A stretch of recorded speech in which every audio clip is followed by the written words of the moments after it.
ये कहानी शुरू होती है 18वीं सदी ऑस्ट्रेलिया से। हम एक बच्चे को देखते हैं जो छोटे से रोते हुए बच्चे को चुप करवा रहा है। अचानक उसे किसी ने आवाज दी और वो वहाँ से चला जाता है। अब दूर खड़ी एक औरत जो ये सब देख रही थी आगे बढ़ी और बच्चे को अपनी गोद में उठा लेती। बच्चा धीरे धीरे करके चुप हो जाता है और ये औरत तब अपने गले से एक माला उतार कर बच्चे के गले में डाल दी। वो फिर बच्चे को एक झरने के ऊपर लेकर गई। अचानक उसे पता नहीं क्या हुआ, बगैर किसी वजह से वो बच्चे को झरने से नीचे फेंक देती है, जो चीज काफी हैरान कन थी। ऐसा करने के बाद वो सीधा चर्च में गई। अपना गुनाह कबूल करते हुए कहती है कि मुझसे बहुत बड़ी गलती हो गई है। फिर बहुत जल्द ये खबर सुनने को मिलती है कि उस औरत को उसके किए की सजा मिल चुकी, जो मौत ही थी, और वो भी बहुत बेरहमी से। हम उसकी लाश को जंगल में देखते हैं, जिसे कुर्सी से बांधकर लिटाया हुआ था और उसका सर पिंजरे में कैद होता है। तभी कोई अनजान आदमी वहाँ आता है, जो औरत की उंगली काट कर एक कपड़े में रख लेता है। इसके बाद हम कहानी की मेन कैरेक्टर को देखते हैं, जिसका नाम एग्नेस था। एग्नेस एक गरीब किसान होती है जो अपने भाई और मॉम के साथ रहती थी। उसकी उम्र 17 साल। आज उसकी शादी है, जिस वजह से वो खुश लग रही थी। अब एग्नेस, उसका भाई और मॉम, ये तीनों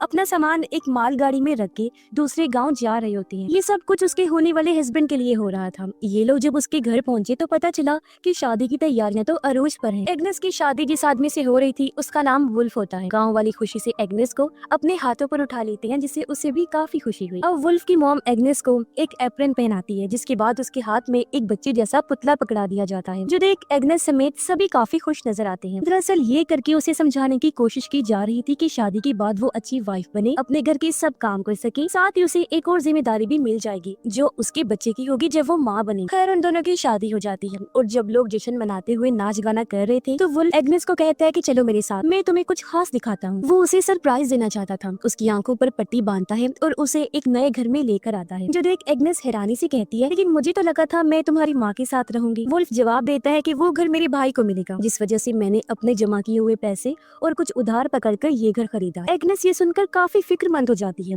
उसने फौरन कहा कि उधार पैसे लिए हैं आपने, मगर क्यों, और अब आप ये कर्ज चुकाएंगे कैसे? वुल्फ मुस्कुराते हुए जवाब देता है कि तुम टेंशन मत लो, ये मेरा काम है, सब ठीक हो जाएगा। उधर सुबह से शाम हो गई थी। गांव वाले अभी भी डांस कर रहे होते हैं, साथ ही बहुत ज्यादा शराब पीने की वजह से वो नशे में धुत होते हैं। एग्नेस देखती है कि वुल्फ भी फुल नशे में है और अपने दोस्त से बातें कर रहा है, जिसकी कुछ देर बाद एग्नेस की फैमिली भी वापस जाने का फैसला करती है। उसका भाई एग्नेस को कपड़े में लिपटा हुआ एक तोहफा देता है। वो जैसे उसे खोलती है तो ये उस औरत की कटी हुई उंगली थी, जिसे सबके सामने मौत की सजा सुना दी गई। उसका भाई कहता है कि ये तुम्हारे लिए एक तरह से किस्मत की चाबी है, तुम अपने हस्बैंड के साथ भी अच्छे से रहोगी और बहुत जल्द तुम्हें माँ बनने की खुशखबरी भी मिलेगी। ये सुनकर एग्नेस बहुत ज्यादा खुश हो जाती है और दोनों बहन भाई गले मिलते हैं। उन्होंने कहा कि हम एक दूसरे को बहुत याद करेंगे। फिर एग्नेस जब अपने नए घर आई तो वो उसी उंगली को चूमती है, फिर उसे अपने बिस्तर के नीचे रख देती है, मानो जैसे ये उसकी किस्मत अच्छी कर देगी। ऐसा करने के बाद वो गॉड से दुआ करने लगी, मुझे एक अच्छी वाइफ बनाना और बच्चे भी जल्दी देना। अब कुछ देर बाद वुल्फ नशे की हालत में घर आता है। एग्नेस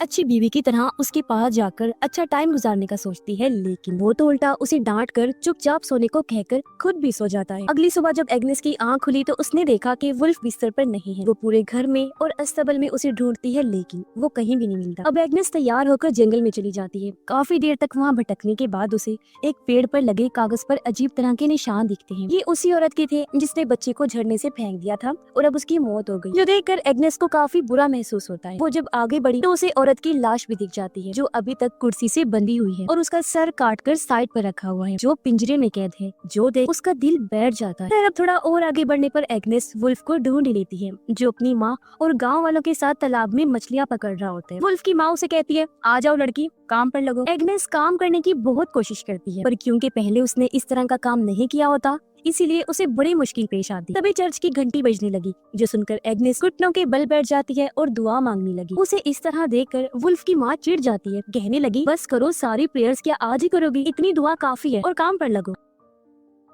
अब दोपहर को एग्नेस और वुल्फ की माँ मजदूरों को ब्रेड्स बांट रही होती है। सबको एक एक ही दी जा रही थी। एक आदमी 2 पीस मांगता है, ये कहकर कि मुझे बहुत तेज भूख लगी हुई है। एग्नेस को उस पर तरस आ गया और वो 2 ब्रेड्स उसे दे देती है, लेकिन ये देखकर वुल्फ की माँ एक ब्रेड वापस ले लेती है और कहती है कि दफा हो जाओ यहाँ से, जितना दिया है उसे ही सब्र शुक्र करके खाओ। ये देख एग्नेस को काफी हैरत हुई और बुरा भी लगा। वुल्फ एग्नेस को तालाब के रास्ते घर जाने का रास्ता बता रहा था। वो ये भी कहता है कि अब से काम के मुताबिक कपड़े पहना करो। घर आने के बाद एग्नेस बाकी कामों में लग जाती है। फिर शाम को फिर से कटी हुई उंगली को चूमती है और फिर से उसे बिस्तर के नीचे रख देती है, इस उम्मीद के साथ कि उसका हस्बैंड उसके साथ प्यार से रहेगा और उनका बच्चा जल्दी हो जाएगा। लेकिन आज रात भी वो उसे खुद से दूर कर देता है। इससे एग्नेस का दिल टूट गया और वो बाहर अंधेरे में आकर रोने लगती है। अगली सुबह एग्नेस चर्च जाती है और जीसस की बच्चे वाली मूर्ति को देखकर गॉड से अपने लिए बच्चे की दुआ करती है। एग्नेस और वुल्फ की मॉम तालाब पर जाती है कपड़े धोने। तभी यहाँ एक औरत आ जाती है जो माँ बनने वाली। ये औरत भी वुल्फ के घर की वर्कर थी। वो जल्दी एग्नेस से घुल मिल जाती है। फिर दोनों जंगल में जाती हैं आराम करने के लिए, लेकिन उनकी वहाँ आंख लग जाती है। एग्नेस की जब आंख खुली तो उसे एहसास हुआ कि मैं काफी टाइम से सो रही हूँ। वो औरत भी वहाँ से जा चुकी थी, इसीलिए एग्नेस भी जल्दी से उठकर घर की तरफ चल दी थी। वहाँ पहुंचकर उसने देखा कि वुल्फ की मॉम खाना बना रही। वो पूछती है क्या मैं आपकी मदद करूँ? वुल्फ की मॉम गुस्से में मना कर देती है और पूछती है ये अब तक कहाँ थी? एग्नेस जवाब देती है चर्च गई। इस पर वुल्फ की मॉम उसे ताना देते हुए कहती है कि तुम बेशक जितनी मर्जी दुआएं करो, लेकिन गॉड उस औरत का साथ कभी नहीं देते जो अपने हस्बैंड का ख्याल नहीं करती और उसे टाइम से खाना बना के नहीं देती। वुल्फ की माँ ये भी कहती है कि तुमने जो पौधा रखा हुआ है बहुत बुरा है, गंदा है, पूरा घर ही इसकी वजह से गंदा लगता है, इसलिए बेहतर होगा इसे फेंक दो। अब उनके बर्ताव से एग्नेस को काफी बुरा फील हुआ। वो वुल्फ से पूछती है क्या तुम्हारी मॉम हर रोज आएंगी? उसने जवाब दिया पता नहीं। एग्नेस फिर पूछती है वो क्या मुझसे नफरत करती है? इस पर वुल्फ समझाता है कि ऐसी बात नहीं है, मेरी माँ बस थोड़ी सख्त है और गुस्सा हमारे खून में है। फिर आज रात भी वुल्फ एग्नेस से कोई बात किए बगैर ही सो जाता है, जिससे वो काफी उदास हो गई। सोचती है कि आखिर मैं ऐसा क्या करूं कि मेरा हस्बैंड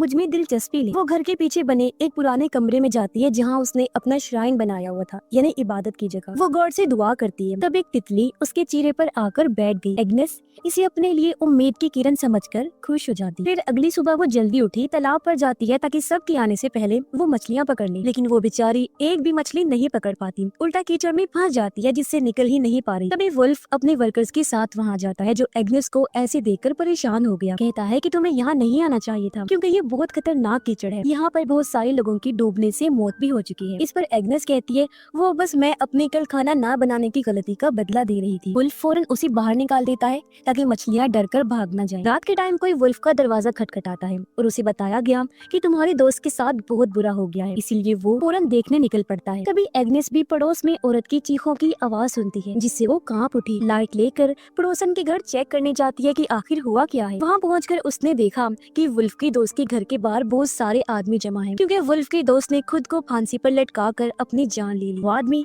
उसकी लाश को लेने आई और उसकी मॉम रो रही और आदमियों से मिन्नतें कर रही थी कि प्लीज इसे मत लेकर जाओ, लेकिन कोई उसकी बात नहीं सुनता। वो उसकी लाश को एक कैरेज पर रखकर वहाँ से ले जाते हैं। ये सब देखकर एग्नेस काफी डर गई। वो सहमी हुई घर लौट आती है, दुआ करने लगी कि मैं हमेशा हर बुराई से बची रहूं। अगले दिन वहाँ पर फादर आए। वो कहते हैं कि वुल्फ के दोस्त की लाश को दफन नहीं करना क्योंकि अपनी जान लेना बहुत बड़ा गुनाह है। शुरुआत में जिस औरत ने बच्चे को झरने से फेंका था वो उसका अपना ही बच्चा था, लेकिन उसने तो अपना गुनाह कबूल कर लिया था, तो उसे फिर भी तकरीबन माफ कर दिया गया। माफी भी किया कि दर्दनाक मौत तो फिर भी उसे दी गई, लेकिन क्योंकि उसने अपना गुनाह कबूल कर लिया था इसलिए उसकी आत्मा हेवन यानी जन्नत में जाएगी। और वुल्फ की दोस्त ने खुद अपनी जान लेकर इतना बड़ा गुनाह किया कि उसकी आत्मा गुम हो गई है और वो पक्का हेल यानी जहन्नुम में ही जाएगी। चर्च से बाहर आने के बाद एग्नेस देखती है कि वुल्फ की दोस्त की लाश को बाकी गुनाहगारों की लाशों के साथ सड़ने के लिए कूड़े में फेंक दिया है। अगले दिन एग्नेस जब खेतों में काम कर रही थी तो उसे फीमेल वाला मसला हो जाता है, जिससे वो बेचारी मायूस होकर रोने लगती है क्योंकि उसने माँ बनने की दुआ की।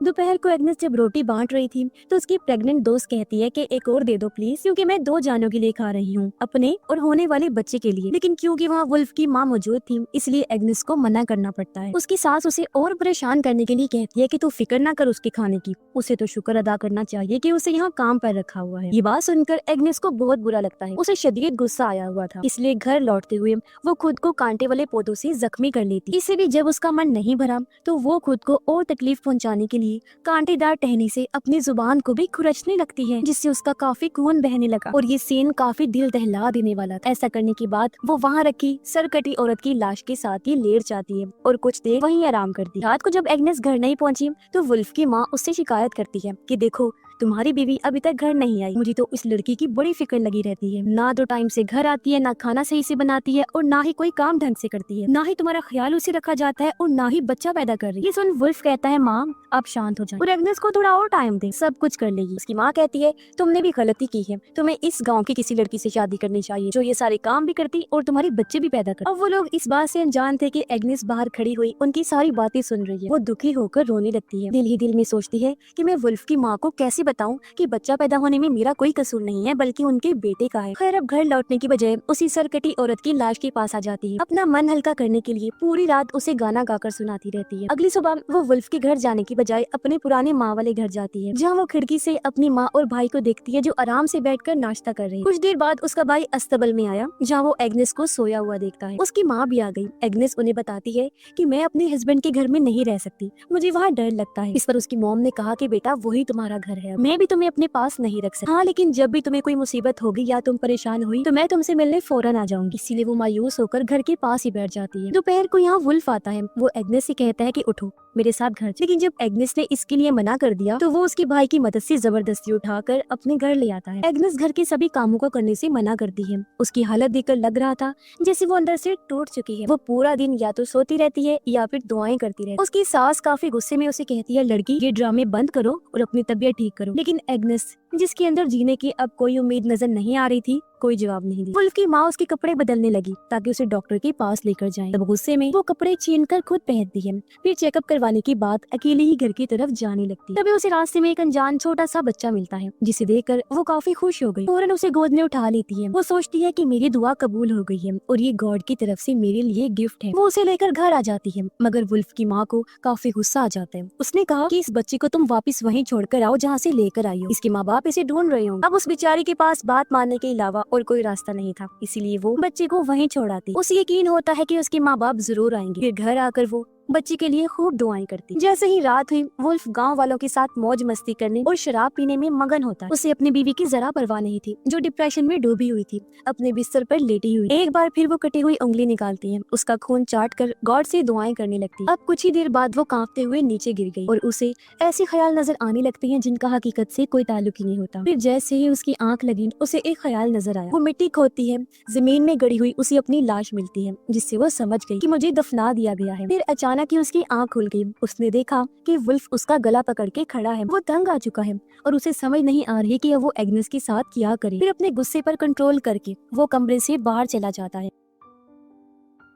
अब काफी टाइम के बाद वो वापस आया। एग्नेस की हालत देखकर सोचता है कि इसे फिर से डॉक्टर के पास लेकर जाना चाहिए, लेकिन एग्नेस उसे कहती है कि इसकी जरूरत नहीं, क्योंकि मेरा टाइम आ चुका है। तुम बस फादर या प्रीस्ट को बुला लो ताकि मैं अपने गुनाह कबूल कर सकूं। ये सुन वुल्फ काफी परेशान हो गया और फौरन वहाँ से बाहर निकल पड़ता है। कुछ देर के बाद वो वापस आया। एग्नेस को बताता है कि फादर घर पर नहीं है और अब उनसे कल ही मुलाकात हो। एग्नेस को काफी फिक्र होने लगी कि कहीं ऐसा ना हो कि मैं अपने गुनाह कबूल किए बगैर ही मर जाऊं और मेरी आत्मा हेल में जाए। वो सच बताती है कि हाँ, मैंने चूहे मारने वाला जहर खाया। ये सुन वुल्फ बहुत घबरा जाता है और उसे उल्टी करने पर मजबूर करता है। खुशकिस्मती से ठीक टाइम पर जहर उसके अंदर से निकाल देता है। कुछ टाइम के बाद वुल्फ की माँ वहाँ आती है। उसने देखा कि एग्नेस जिंदा तो है लेकिन बहुत कमजोर हो गई है, इसीलिए वो एग्नेस की मदद करते हुए उसे कपड़े पहनाती और वुल्फ उसे उठाकर उसकी माँ के घर ले जाता है। वो एग्नेस की माँ अपनी सास को बताता है कि इसने चूहे मारने वाला जहर खाया है और मेरा मानना है कि इस पर किसी शैतान का साया है। मुझे लगता है कि इसका यहाँ रहना जरूरी है, सुकून से अपनी माँ के घर, बजाय इसकी कि वो जबरदस्ती मेरे घर में रही। जिसके बाद वो अपनी वाइफ को अलविदा कहकर वहाँ से चला जाता। अगली सुबह हम देखते हैं कि एग्नेस पहले से बेहतर हो गई है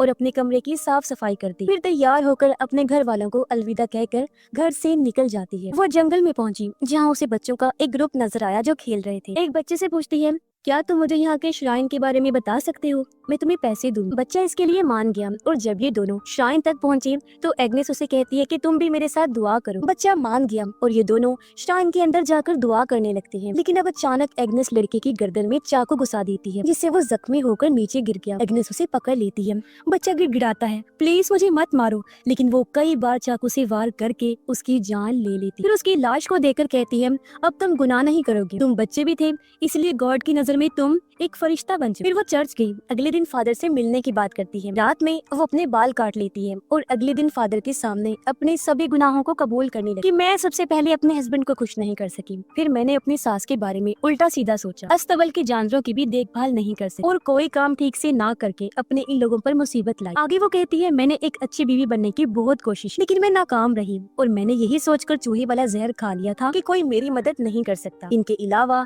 मैंने एक और बड़ा गुनाह किया, मैंने एक बच्चे को मार दिया, ऐसा मैंने इसलिए किया कि शायद वो बच्चा गुनाह नहीं करेगा और मेरी आत्मा को भी सुकून मिल जाएगा। ये सब बताते हुए एग्नेस रो रही थी और अब वो गिड़गिड़ाते हुए गॉड से दुआ करती है कि प्लीज मुझे हेल में मत भेजना, मैं माफी मांग रही हूँ तो इसे कबूल कर लीजिए। उसकी पूरी बात सुनकर फादर फैसला करते हैं कि इसके गुनाहों को पाक करें। उन्होंने एग्नेस को कहा कि गॉड ने तुम्हें माफ कर दिया है, जो सुनकर एग्नेस को बहुत सुकून मिलता है। वो एक साथ हंसने और रोने लगती, जैसे उसके दिल से कोई बहुत बड़ा बोझ उतर गया हो। फिर अगले दिन लोग पेड़ों पर उसके गुनाहों की तस्वीरें भी लगाते, जैसे वो पहले भी करते थे। एग्नेस को फिर जानवरों की खाल पहनाकर रेडी पर डालकर पूरे गांव में फिराया जाता है। फिर उसे वहां ले आए जहाँ उसे मौत के घाट उतारा जाना। उसे एक कुर्सी पर बिठाकर चेहरे पर मास्क डाल दिया जाता है। इन लोगों में वुल्फ भी था, जो काफी दुखी नजर आता है, रो रहा था। एग्नेस इस चीज को कबूल करते हुए एक धीमा पुरसकून सा गाना गाने लगती है, जिसके बाद ही उसका सर काट दिया गया। अब वहाँ खड़े लोगों का मूड अचानक से बदल गया, वो सब खुश होने लगते। फिर एग्नेस की गर्दन से निकलने वाला खून एक बाल्टी में जमा किया जाता है और लोग पैसे दे देकर अपने कप्स और ग्लास को भरने लगते ताकि पी सके, क्योंकि उनका मानना था कि उसने अपने गुनाहों को कबूल किया, उसकी दुआ और माफी कबूल हुई, इसलिए उसका खून प्योर है, पाक है और उसका खून उनकी जिंदगी में खुशहाली लाएगा और अच्छी किस्मत देगा। अब गांव वाले खुशी से झूम उठे, नाचने लगते, जबकि एग्नेस का सर एक पेड़ पर लटका दिया जाता है। और एग्नेस की कहानी के खात्मे के साथ ही ये फिल्म भी इधर ही खत्म हो जाती है।